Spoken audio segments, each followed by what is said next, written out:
नमस्कार दोस्तों।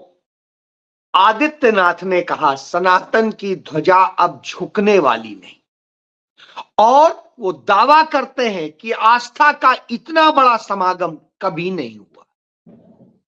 बिल्कुल नहीं हुआ। आज आस्था के नाम पर जो हो रहा है वैसा कभी नहीं हुआ। वासुदेव जग्गी, जिसके यहां नरेंद्र मोदी भी मत्था टेकते हैं, अमित शाह भी मत्था टेकते हैं, वह नाचते हुए किस तरीके से और वह रूप दिखा रहा था जो पूरी तरीके से सनातन धर्म के खिलाफ है। वो अर्धनग्न करके लड़कियों का जो पूजन अर्चन और न जाने क्या क्या दिखवाता है, वह सनातन धर्म के खिलाफ है। वह सनातन धर्म के खिलाफ है जो वो 1997 में अपनी पत्नी को संदिग्ध परिस्थितियों में मर जाती है, मार देता है या क्या होता है, उसके ससुर के मुताबिक उसको मार दिया जाता है और उनके आने के पहले 100 जला दिया जाता है। फिर कहता है वो समाधि हो गई। इसी तरीके से जब दो लड़कियों का पिता कोर्ट जाता है और हाई कोर्ट जांच का आदेश देता है, तो सुप्रीम कोर्ट रोक लगा देता है जांच करने से भी। यानी अब पूरे खेल को समझ लीजिए। वो तमिलनाडु पुलिस पर रोक लगा देता है कि वो वहां अंदर जाके जांच नहीं कर सकते, पूछताछ नहीं कर सकते। किसके दबाव में ये हो रहा था? ये डीप स्टेट था या हमारे देश की न्यायपालिका का मोदी के चरणों में झुक जाना था, सत्ता के चरणों में झुक जाना था, या कुछ और था? या सनातन धर्म को खत्म करने वालों के साथ खड़े हो जाना था? सवाल यहां। तो सनातन धर्म कुंभ, महाकुंभ के नाम पर जो हजारों लोग अभी तक लापता हैं, सैकड़ों लोग मौत के मुंह में समा गए, उसकी संख्या बताने तक से जो सरकार डर रही हो, वो कह रही हो सबसे बड़ा समागम था। चलिए यही बात कर लेते हैं। 1954 में जब देश आजाद होने के बाद पहली बार कुंभ हुआ, उस कुंभ का आयोजन तत्कालीन कांग्रेस सरकार और मुख्यमंत्री गोविंद वल्लभ पंत, पंडित जवाहरलाल नेहरू के नेतृत्व में हुआ। उसमें उस समय 12 करोड़ लोगों ने स्नान किया, और यह संख्या उस रजिस्टर के मुताबिक उससे भी ज्यादा लोग जो बगैर रजिस्टर आए। यानी अब आप इससे समझ सकते हैं, और यह हाई कोर्ट के जस्टिस की कमीशन रिपोर्ट में, तब आप समझ सकते हैं। और जब यह होता है, उस समय भारत की आबादी थी 36 करोड़। यानी 36 करोड़ आबादी में 12 करोड़ से अधिक लोगों ने स्नान किया। तो अब आप जोड़ लीजिए, और आज भारत की आबादी, नरेंद्र मोदी कहते हैं 142 करोड़ है, और 142 करोड़ में कितनों ने स्नान किया? उसका रजिस्ट्रेशन कहां हुआ, कहां पर दर्ज किया गया, कोई पता नहीं। जहां यह पता नहीं चल पा रहा है महीने भर में कि कितने लोग उस भगदड़ में मरे, वहां यह कहा जाता है। और उस समय 1954 में भगदड़ में कितने लोग मरे, इसको छिपाया नहीं गया था, यह बताया गया था। और उस समय समझ लीजिए, इस भगदड़ में जो 14 जनवरी से 3 मार्च तक कुंभ हुआ था उस समय, और उस कुंभ के समय में भयंकर सर्दी थी, क्योंकि जनवरी का महीना था, और इसमें भी मौनी अमावस्या के दिन ही भगदड़ हुई थी। और भगदड़ होने की वजह क्या थी? वीआईपी कल्चर नहीं था। भगदड़ होने की वजह थी कि नागा साधुओं से पहले कुछ लोगों ने स्नान कर लिया था, इससे वो नाराज हो गए थे और उन्होंने अपने हाथी दौड़ा दिए थे, और जिन हाथियों के कारण भगदड़ मची और लोग डूब के मरे और दूसरी तरीके से मरे। उस समय के टाइम्स ऑफ इंडिया अखबार के मुताबिक, टाइम्स के मुताबिक 350 लोग कुचलकर या डूबकर मरे थे, कुल 350, और 2000 लोग घायल हुए। यह संख्या है।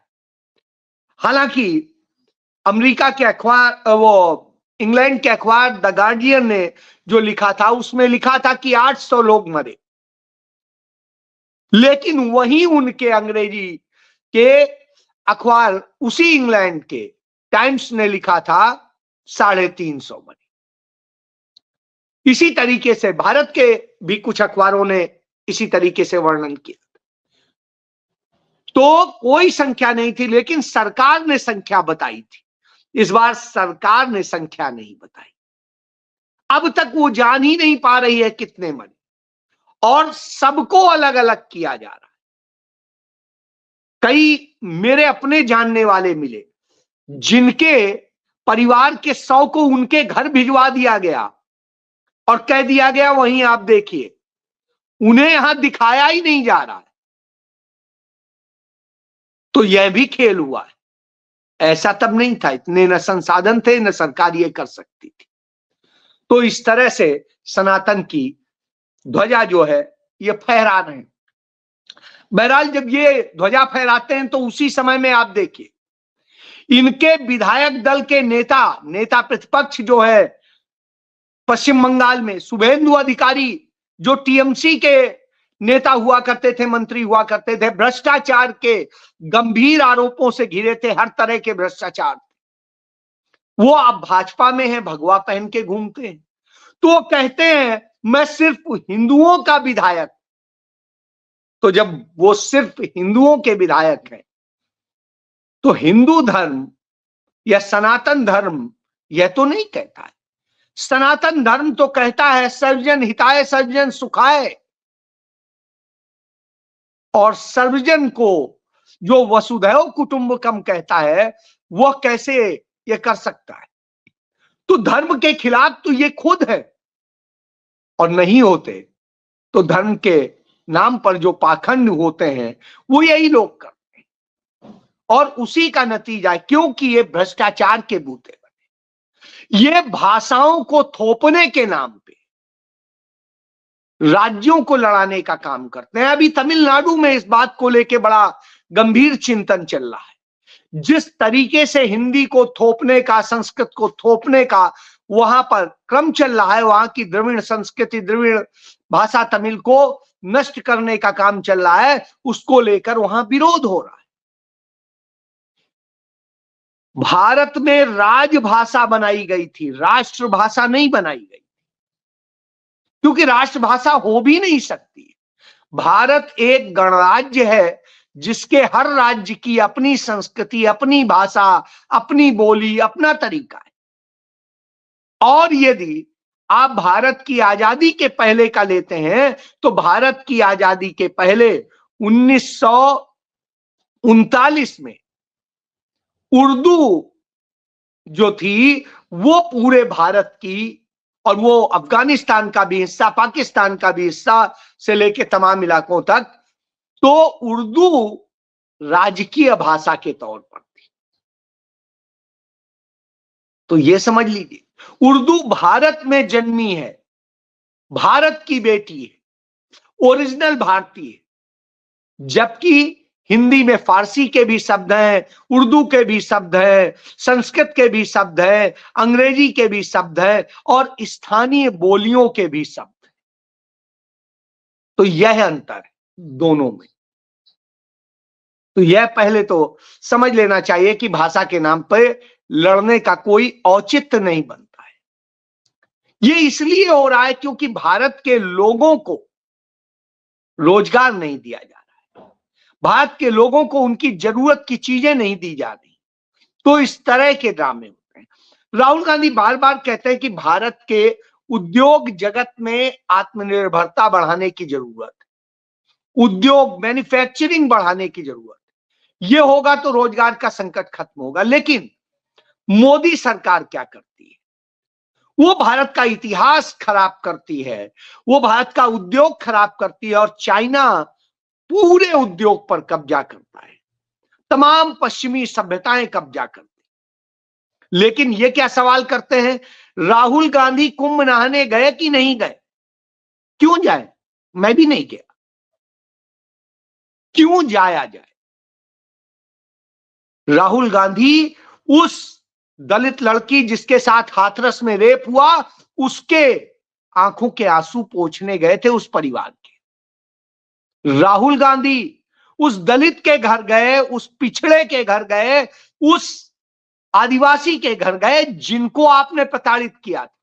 वो मणिपुर जाते हैं, उन लोगों से मिलते हैं जिनके आंखों में आपने आंसू दिए हैं और जिनके हाथ में आपने बंदूकें दी, सरकारी बंदूकें दी। और यह बात राहुल गांधी तब कह रहे थे, आज साबित हो गया जब वहां के राज्यपाल ने कहा कि सभी लोग अपनी अपनी बंदूकें वापस कर दें जो लूट ले गए।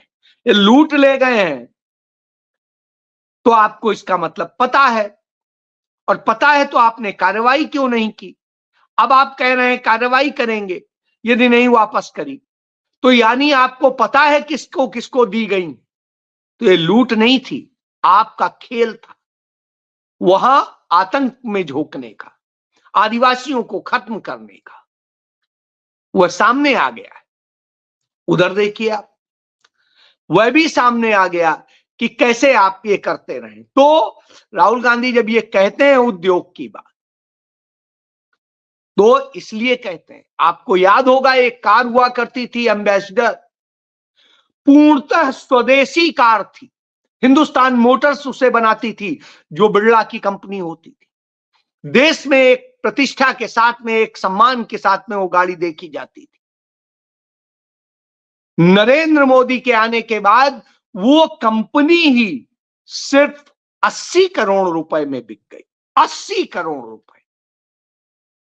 सोचिए, एक मर्सिडीज जो है कितने कितने करोड़ की मिलती है, वेंटले कितने कितने करोड़ की मिलती है, और 80 करोड़ में इतनी बड़ी गाड़ी जिसका भारत से लेके सिंगापुर तक पूरी रैली निकाली गई थी, वो कार 80 करोड़ रुपए में बिकी और उसे फ्रांस की प्यूजो ने खरीद लिया,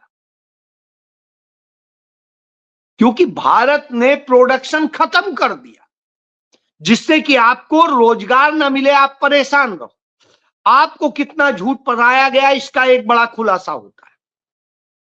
जो ये मॉडल बताते हैं उन्हीं के मॉडल को समझ लीजिए कि आपके लोगों को तो हथकड़ियां बेड़ियां डाल करके अमेरिका से लाया जाता है, लेकिन रईसों को वही वीजा देने का काम होता है कि गोल्ड वीजा दिया जाएगा, आप पैसे दो बस।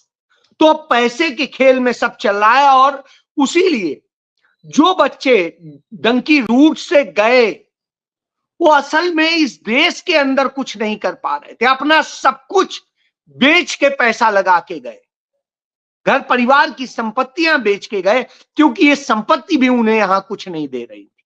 उन्हें लग रहा था वहां ये पैसा लगा करके वो कुछ कर लेंगे, लेकिन जब वो वहां से बेइज्जत करके हथकड़ियों बेड़ियों में भेजे जाते हैं तो नरेंद्र मोदी सरकार का मंत्री खट्टर उनका मजाक उड़ाता है। खुद तो कुछ करे नहीं, जो बेचारे कर रहे थे अपना पैसा लगा के, चोरी नहीं कर रहे थे, उनके साथ ये होता है। उनके लिए इस तरह की भावना। अमेरिका से ये नहीं कहते आप तो सौदेबाजी कर रहे हैं, तो यह स्थिति नहीं है, तो यह हालत। बहरहाल अब उसका नतीजा है हम लड़ रहे हैं। तो आपको बताता हूं इनका मॉडल। हर घर जल नल की योजना नरेंद्र मोदी ने लॉन्च करी थी और इसके नाम पे सर्टिफिकेट जारी किए गए और सबसे बड़ी बात कि नालंदा जिले के एक जो है डेहरी पंचायत थी, जिसे कहा गया 100% वो जल शक्ति से पूर्ण हो गई, यानी 100% जल नल घर योजना से वो जल जीवन मिशन का जो है पूरा सच उन्होंने। तो जब उसकी पड़ताल की जाती तो पता चलता है जिस गांव के मुखिया से, ग्राम पंचायत के मुखिया से वह सर्टिफिकेट जारी कराया गया, खुद उसके घर में उससे पानी नहीं आता है। तब अब आप समझ लीजिए कि क्या हो रहा है, और इस तरह से हो रहा हो तो यह बिहार का सच है, डबल इंजन की सरकार का सच। और इस सच को जब आप देखेंगे तो आप समझेंगे। इसके बाद में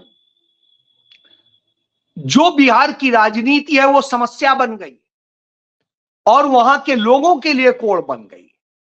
ऐसे में कांग्रेस पार्टी ने वहां की राजनीति को वास्तविक विकास में लाने और वास्तविक कार्य करने को लेकर के फोकस किया है और उसको लेकर के कृष्णा अल्लावारू को वहां प्रभारी बना के भेजा है और उन्होंने कन्हैया कुमार के साथ मिलकर के पढ़े लिखे युवाओं और सबकी समस्याओं को एड्रेस करते हुए उस पर काम करने का शुरू किया है। उससे तमाम वहां की ट्रेडिशनल पार्टीज को तकलीफ होने लगी है। क्यों? क्योंकि साहब कांग्रेस मजबूत हो जाएगी तो ये जातिवादी संगठन पार्टियां क्या करेंगे, ये धर्म की राजनीति करने वाले क्या करेंगे और कहां जाएंगे। तकलीफ इस बात की है कि इस देश में धर्म के नाम पे राजनीति होती रहे, जात के नाम पे होती रहे, लेकिन लोगों के हित की राजनीति ना हो। क्योंकि कांग्रेस की राजनीति जनहित को लेके हो, यह है अंतर। इसलिए राहुल गांधी से तकलीफ है, इसलिए और तकलीफ है, और इसलिए सनातन को ढाल बनाकर झूठ बोला जाता है, पाखंड किया जाता है, व्यभिचार किया जाता है और कहा जाता है उसकी पताका नहीं झुकने देंगे। तो साहब पताका तो आपने उसकी पहले ही खत्म कर दी, अब तो वो व्यभिचार की पताका है। फैसला तो आपको करना है। जय